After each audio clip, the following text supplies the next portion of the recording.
Hello everyone, কেমন আছেন সবাই? আমি মধুমিতা। আজ আবারও চলে এলাম আমার ছোট্ট একটি বেকিং রেসিপি নিয়ে। ডিসেম্বর মাস পড়ে গেছে আর কেক খাবো না তা তো কখনো হয় না, তাই বাড়িতে থাকা অল্প কয়েকটি উপকরণ দিয়ে আজ বানিয়েছিলাম সুজির কেক। দারুণ টেস্টি হয়েছিল কিন্তু খেতে।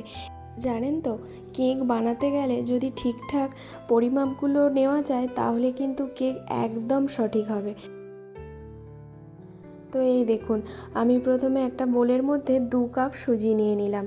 এই সুজিটাকে গুঁড়ো করে নিলে সব থেকে ভালো হতো মিক্সিং জারে, কিন্তু আমি আর গুঁড়ো করিনি। আর সাথে দিয়েছি 1 কাপ চিনি। চিনিটাকেও গুঁড়ো করে নিলেই ভালো হয়। যারা নতুন তাদের ক্ষেত্রে আমি বলবো চিনি আর সুজিটাকে গুঁড়ো করে নিলে খুব ভালো হবে। তো আমি এখানে বাড়িতে থাকা চায়ের কাপের 2 কাপ সুজি নিয়েছি আর 1 কাপ চিনি নিয়েছি আর দিয়েছি 1 কাপ দুধ। তো সব কিছু দিয়ে আমি মিক্সড করে আমি এখন 10 মিনিট রেস্টে রেখে দেব। আর অন্যদিকে আমি আরেকটি বাটিতে নিয়ে নিয়েছি পরিমাণ মতো টুটি ফুটি। আর এই টুটি ফুটি আপনারা যে যতটা পরিমাণ ইচ্ছে মতো ব্যবহার করতেই পারেন। তো টুটি ফুটিটা আমি এখন 1 চামচ ময়দা দিয়ে ভালো করে মিক্সড করে সাইড করে রেখে দেব। আর এইদিকে আমার 10 মিনিট হয়ে গেছে। 10 মিনিট হয়ে যেতে দেখুন আমার সুজিটা কতটা ভিজে গিয়েছে। এইবার এই পর্যায়ে আমি এখানে অ্যাড করব কনডেন্স মিল্ক। আসলে কনডেন্স মিল্কটা আমার বাড়িতে ছিল তাই আমি দিচ্ছি।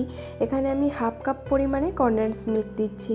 আর আপনাদের কাছে যদি কনডেন্স মিল্ক না থাকে তাহলে ওই একই স্বাদ পাওয়ার জন্য আপনারা 4 চামচ আমুল পাউডার আর সাথে আরও 1/2 কাপ লিকুইড দুধ অ্যাড করে দেবেন। আর তাহলে কিন্তু আপনারা আরও 1/2 কাপ চিনি বাড়িয়ে দেবেন। যখন ওই চিনি আর সুজিটাকে ভিজিয়ে রেখেছিলাম তখন 1.5 কাপ আপনারা চিনি দেবেন। আর এখানে দিয়ে এলাম 1/2 কাপ রিফাইন্ড অয়েল। আমরা বাড়িতে যে রিফাইন্ড অয়েল ব্যবহার করি সেই রিফাইন্ড অয়েল দিলেই হবে। তো এবার এখানে আমি একটা ছাঁকনিতে নিয়ে নিলাম 1 কাপ ময়দা। যে কাপ মেপে আমি সুজি নিয়েছি ওই কাপেরই, যেমন 2 কাপ সুজি নিয়েছি ওই কাপেরই 1 কাপ ময়দা নিয়েছি। আর নিলাম 1/2 চামচ বেকিং পাউডার আর ওই চামচেরই 4 ভাগের একদম 1 ভাগ মানে 1 চুটকি একদম সোডা নিয়েছি। আর এই যে সব কিছু নিয়ে একদম চেলে নিলাম যাতে কোনো কিছু না থাকে, তাই চেলে নিয়েছি। আর সাথে দিয়েছি একদম অল্প পরিমাণে নুন। তো এবার এই সব কিছুকে একসাথে মিক্সড করে নেব একটা হ্যান্ড উইস্কের সাহায্যে। আমি এখানে ডিম ইউজ করলাম না। আসলে সত্যি বলতে ডিম আমার খুব একটা পছন্দ নয় কেকের মধ্যে।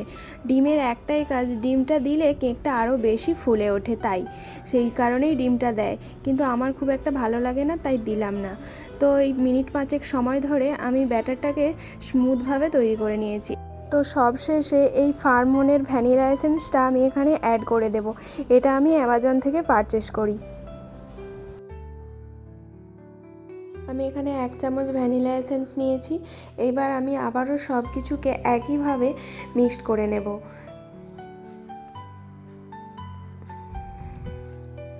তো এই যে দেখুন আমার মিক্সড করা হয়ে গেছে। ব্যাটারটা ঠিক এই রকম টাইপের দেখতে হয়েছে, খুব পাতলাও নয় আর খুব মোটাও নয়।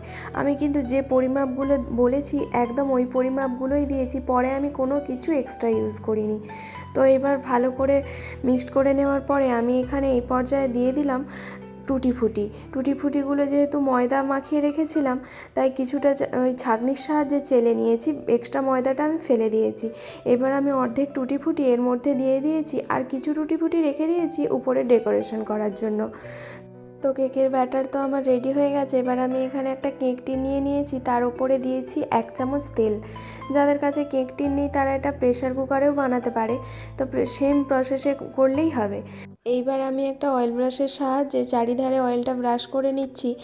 তো অয়েলটা ব্রাশ করে নিয়েছি ভালোভাবে।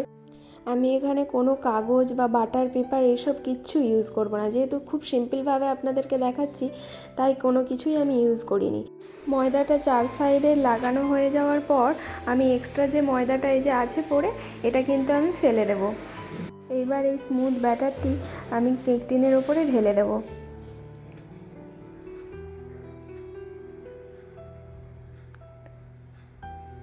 ঢেলে নেওয়ার পর দেখুন আমি কিন্তু একটু ট্যাপ ট্যাপ করে নিচ্ছি যাতে ভেতরে ফাঁকা না রয়ে যায়, তাই এটা ট্যাপ ট্যাপ করে নিচ্ছি। ভেতরে যদি ফাঁকা হয়ে যায় তাহলে কিন্তু কেকটা ভালো হবে না, তাই অবশ্যই ব্যাটারটা ঢেলে দেওয়ার পরে আপনারা কিন্তু এরকম ট্যাপ ট্যাপ করে নেবেন। এবার ওপর থেকে আমি যে এক্সট্রা টুটি ফুটিগুলো ছিল ওগুলো ওপর থেকে ডেকোরেশন করে দিলাম। এবার আমি অন্যদিকে গ্যাসে কড়াইয়ের মধ্যে নুন আর একটি স্ট্যান্ড বসিয়ে প্রিহিট করতে দিয়েছিলাম 10 মিনিট।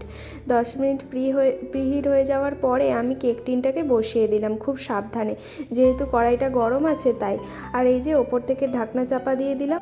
আর ঢাকনাটা দেখে আপনাদের নিশ্চয়ই মনে হয়েছে দিদিভাই ঢাকনাতে কাপড় বেঁধেছে কেন। আসলে কি বলুন তো, আমি চেয়েছিলাম যাতে ওই স্টিলের ভেতরে যে ভাপটা যে থাকে না, ওই ভাপের যে জলটা ওটা যেন কেকের মধ্যে না পড়ে, তাই আমি কাপড়টা বেঁধে দিয়েছিলাম।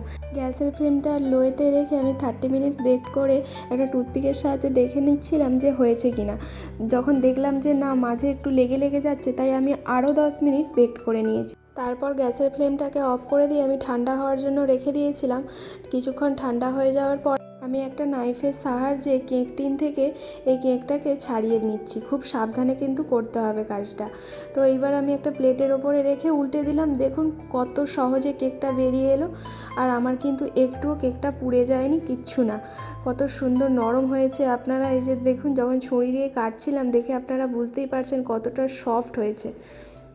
তো দারুণ হয়েছিল কিন্তু খেতে কেকটা। জানেন তো, এই কেকটা আমাদের একদিনেই ফিনিশ হয়ে গেছে। এই দেখুন কতটা স্পঞ্জি হয়েছে। মাত্র কয়েকটি উপকরণ দিয়ে তৈরি হয়ে গেল আমার নিরামিষ সুজির কেক। আপনারা একবার বাড়িতে ট্রাই করে দেখতে পারেন এই সুজির কেক কতটা সুস্বাদু হয় খেতে।